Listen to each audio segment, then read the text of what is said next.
Well, this is my high school sweetheart right here. This is a 1993 Toyota Corolla. Yeah, I never called it a car. I called it my blue Bentley. You know, anybody here ever driven a jacked up car before?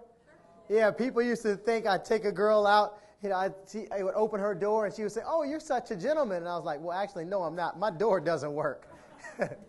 That's usually really funny.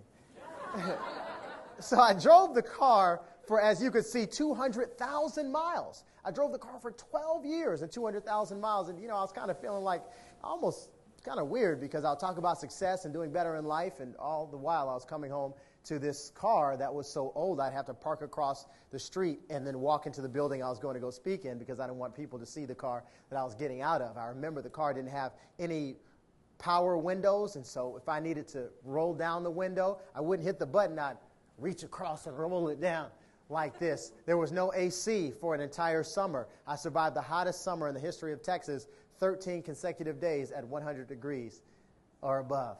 So I used to wear a suit and tie to work, even though most people showed up like David. Most people were wearing a polo and jeans, not because I had to or wanted to dress up. I almost had to because I had the sweat rings on my back and underneath my arm from being so hot in the morning. And that's how I got the reputation for being a sharp dresser, because I always wore a suit. Well, I had to because of the blue Bentley. Well, this is what I looked like when I originally got the car.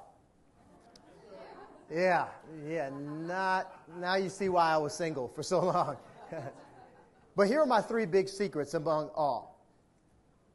I used to stutter. Most people don't know that about me, or sometimes don't even believe that. And I remember the more nervous I got, the more I would stutter. So I had to tell myself. That's why I say that confidence is what you say to yourself about yourself.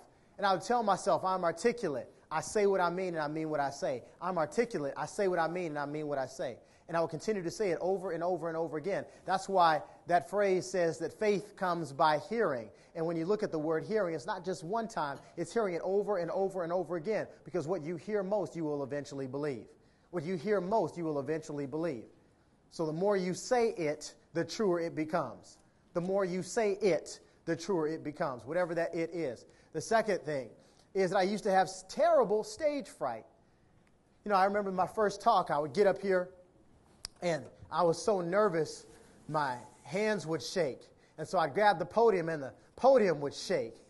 And I'd step aside and step like this, and then my knees would shake. I was so nervous that my main reason for wanting to speak was just to overcome my own, what I consider to be deficiencies. That was my number one reason for speaking. I am, as I told you all, someone who does not naturally get up here. I'm the type who likes to have one-on-one conversations, not the overall group. I'd rather go really deep with one person than an inch deep but a mile wide with everybody in the room. I'd like to get to know you individually, and maybe that's my mom's side from me. My father was the gregarious one. My mom was the one who'd really want to ask questions, and that's what I picked up from her. You know, people say, "Oh, John, you're just a natural." No, the only thing I am naturally is black and just a little bit sexy. So, that's also a joke too. So the third is I am actually very shy and an introvert. And although some may not believe me, just trust me. When you get me one-on-one, you definitely see. Anytime I'm at a conference, you always see me where? In the back somewhere. You never see me out with the folks. I'm not socially inept. I can still talk to people and have a conversation, but my preference is to just kind of be back in a place where I can observe. I like to observe people.